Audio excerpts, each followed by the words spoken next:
See that? Grabbing the moment and giving it a permanent place in time? That's something Larry Chen does best. I probably don't need to say much about Larry because when he announces a car meet, people turn it into a theme park. But in case I do need to remind you, Larry Chen has spent the last 20 years chasing cars through deserts, cities, racetracks, and mountaintops. And he always caught them through the lens. Sometimes. With over 2 million photos in his archive, Larry has documented car culture like no one else alive. Founded by Ryan Zumalin, author of the masterpiece Cult of GTR, Carrara Books has had a knack for bringing automotive stories to life across beautifully pressed pages, and the universe did what the universe does. Now, thanks to a collaboration with Carrara Books, the best of those moments have been distilled into Life at Shutter Speed, a collection of over 2,500 images that tells the story of modern car culture through Larry's eyes. From drifting in Japan to the salt flats at Bonneville to Formula Drift podiums and SEMA builds, it's not just a book. It's an encyclopedia of emotion, color, and motion. There is such a wealth of culture in this book that all 1,000 special edition pre-orders sold out and became one of the top-selling automotive books almost instantaneously. This project isn't just about cars.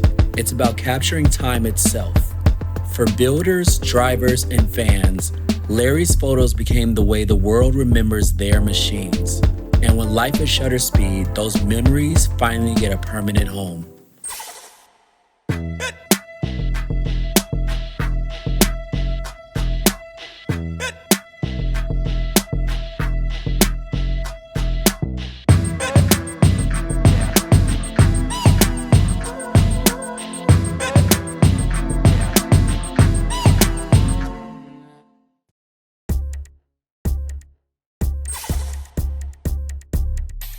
The thing that makes me go, oh, shift about this book is the fact that it's so big, it is so girthy, and it is so heavy.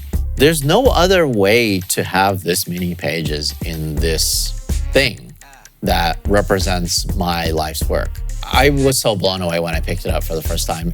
It's one thing to work on it for so long and see it in the digital format, in PDFs, and flipping through the pages. You see the 3D renders, but it's another thing to actually hold it. The thing about this book that makes me go, oh, shift, is all of the little details that we put into it. Obviously, you're gonna be blown away by Larry's photography, the sheer size of it, the bulk to be able to fit something representative of his amazing 20-year career. But we made sure to add little touches, little flourishes on the slipcase, on the cover, special treats that you get with the limited edition. But in every version, there's little gems sprinkle all the way throughout that I think are really gonna stick with people. And to me, that's the difference between making a book that meets the bar and making something that's really going to stick with you for a long time and make you keep coming back to it over the years and make you put it in a prominent place on your shelf and keep it there. When I read articles online, maybe it's just me, but as soon as I close that tab or that window, I kind of forget about it. To ask people to sit down with a book, take time out of their day, and really absorb it and really immerse themselves in it, that's gonna stay with them. And I think it's really important that we document this era of car culture right now. And by putting it in books, that's how you preserve these stories and document them properly so that they make an impression on people and stay with them for a long time. Because this trend that's happening in online writing is not gonna stop. It's gonna continue. Stories are gonna get faster, quicker, and they're just not gonna go as in depth. But my whole journalistic background is built on going out into the world and experiencing things and then relaying those stories back to people. It doesn't work if I stay behind my desk. You have to go out into the world. You have to meet people. You have to see and smell and hear the cars, shake the people's hand, bring those stories back to the reader. To me, that's best preserved in books. It means so much for me to preserve car culture in this moment in time because of the fact that car books traditionally have been so backward looking. There's tons of them about the 50s and the 60s and 70s, and that's an incredible period of car culture, but there's more to tell. I look back at old photos of hot rodding, JDM Legends, Le Mans, Long Beach Grand Prix, Bonneville, Pikes Peak, There's only a certain way for you to experience those events and those moments now, and that's through photography that sometimes is 100 years old. I think to myself all the time that I'm doing what these individuals did way back when, so I can enjoy these photos and I can see at least a glimpse of what it was like. I'm doing that for generations to come now. I really do take it very seriously. I'm very prideful of my work and I understand the weight of it. I understand how important it is. In the end of the day, it's just photos of cars and the people surrounding it. But to me, it's a lot more than that. When I started photography, it was on film, and it was very important to print your work out. As everybody transitioned over to digital, there were less and less opportunities to see your work printed out on a physical piece of paper. I kind of did things a little bit backwards. When I first started in car photography, I was heavily shooting for blogs, websites, forums. Most of the time when you see my pictures, it was in a digital format with a computer screen or on a phone or a tablet. As time went on and as I built my name up more, I did more and more magazine covers, more books, more features. But then now it's evolved even more where magazines aren't really a thing. In turn, what I've done is I've done a lot of prints myself. So that way, if somebody wanted to own a piece of my work, they could purchase a print. I've thought that it would be a good idea to do a book for quite a while, but I never really just had a chance to pull the trigger and spend the time on it. So 2024, 2025, in my eyes, was just the perfect, I wouldn't say stopping point, but like a good marker for my career as I hit the 20-year mark. And that's why I thought it would be a good time to put as much of my favorite work as possible into one place, which is just this epic, very heavy, almost 8 pounds photo book that has a little bit of my writing, but a lot of my photo work. I first met Ryan when he interviewed me for the GTR book that he put together. I really like that Carrara Media is filling this niche, filling this gap that's been missing for a while. Real car books for real car enthusiasts. And that's why I figured it would be a good fit. There have been so many publishing companies that have reached out to me to potentially do a book, but I don't know them. I don't know the quality of their work and I don't know their work ethic. I know that Ryan and the Carrara team are super passionate about cars and car culture, and them being based in Southern California actually helped a lot too, because we can work hand in hand very closely to create my vision. One of the things that's been really fun about working with Larry is every time we think we've hit a roadblock or we're missing something that would really be impactful, that, oh shoot, too bad, we don't have anything like that. Just a moment where we would say, oh, Larry, we love, look at this layout, we really love the way this page came together. Oh, it's too bad that you didn't have this shot or that car, or you weren't there that year. And you would go, oh, yeah, I do.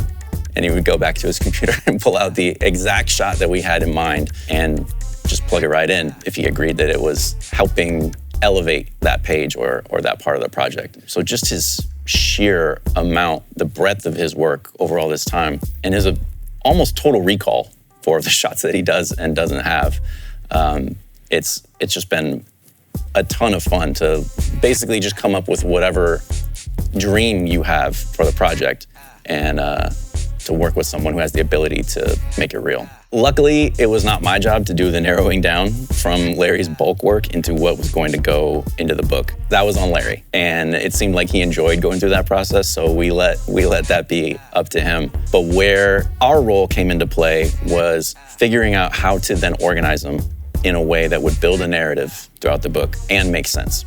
He has so much coverage of drifting, different types of motorsports, Pikes Peak in particular. We could have had every chapter be about those three things.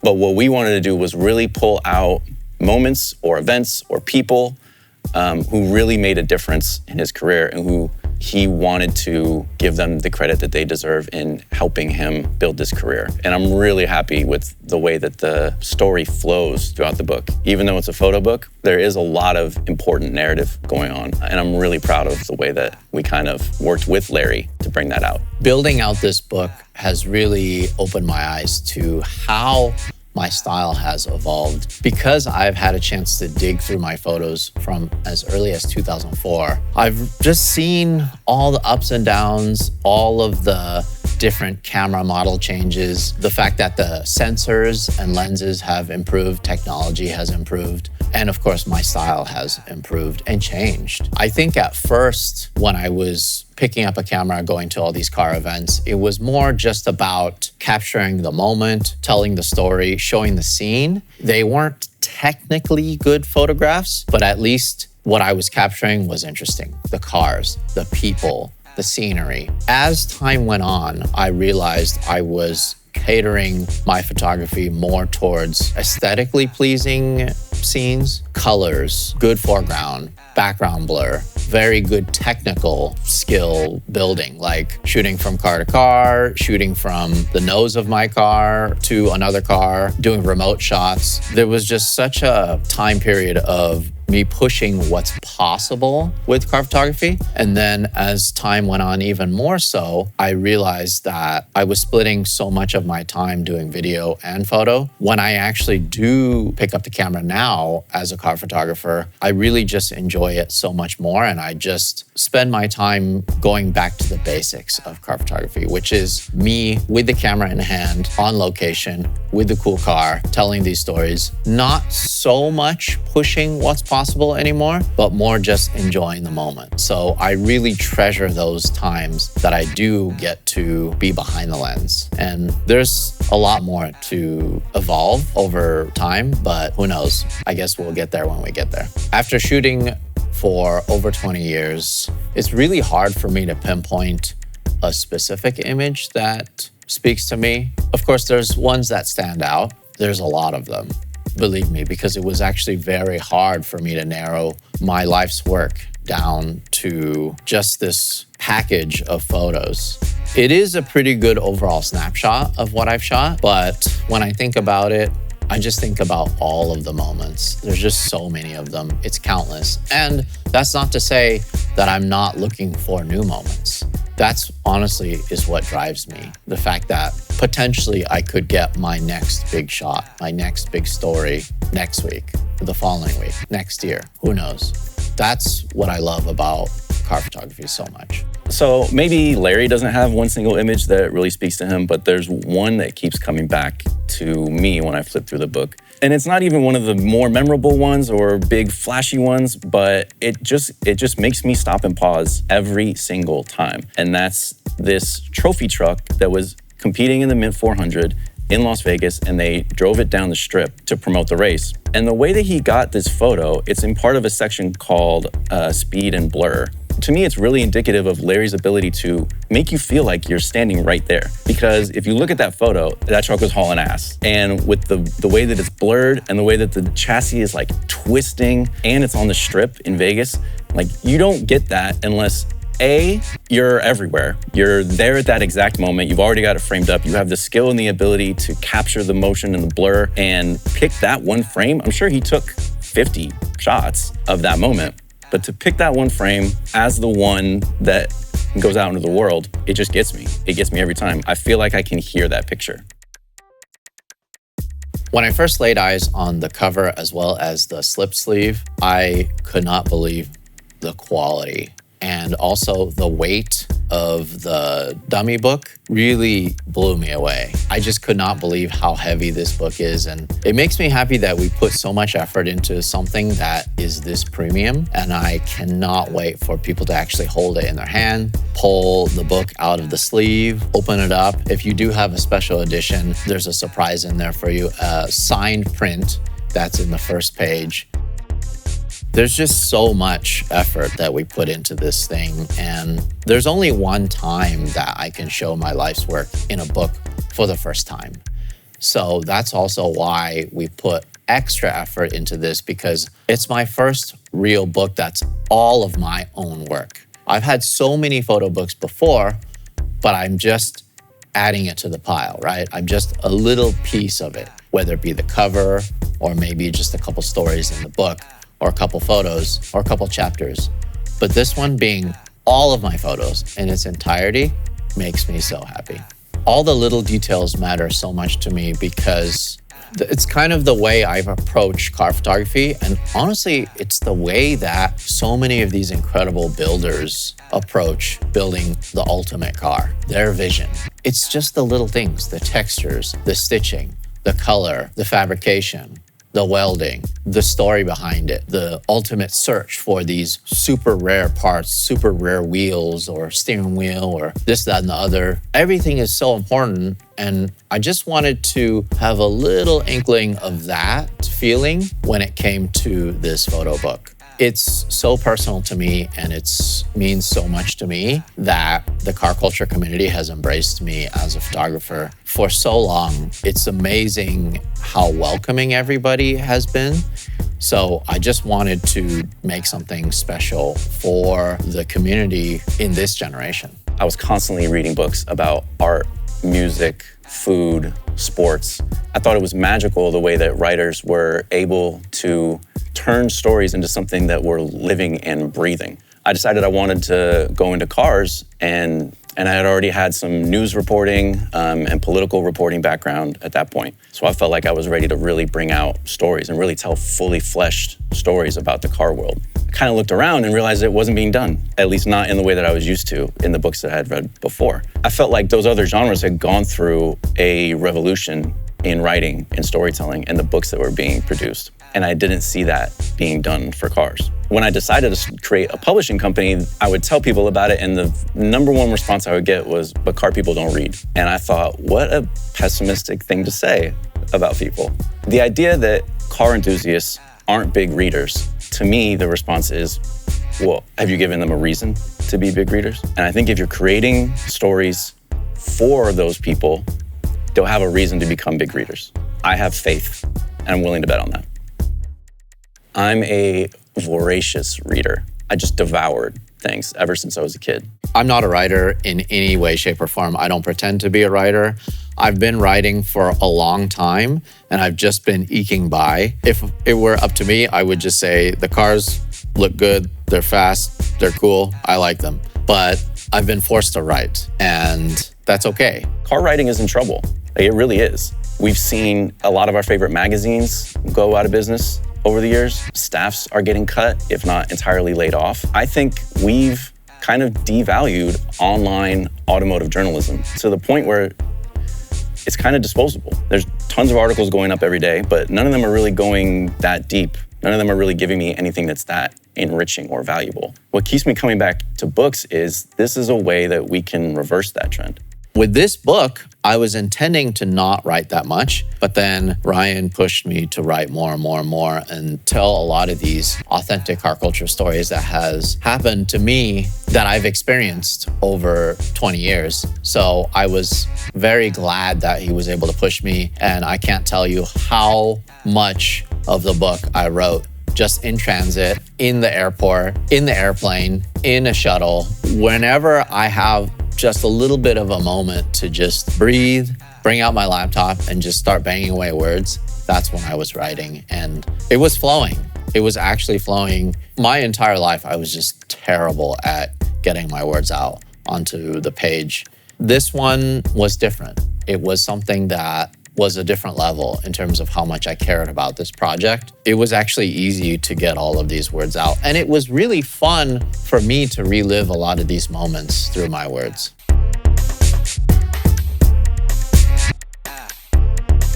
They are so passionate. They will drive from states away. They will get into groups of tens of thousands or hundreds of thousands of people to see something live with their own eyes. They deserve to see that validated. I think this moment in car culture is so fascinating. And so I hope when people are done with the book, they can look back at that and say, that's exactly what I'm into. And this is exactly the book I've been waiting for. The main thing I want for people to take away is to hopefully be inspired to go out and create their own photos and video. You don't need a fancy camera. Just use your phone or whatever you have. Could be a Game Boy.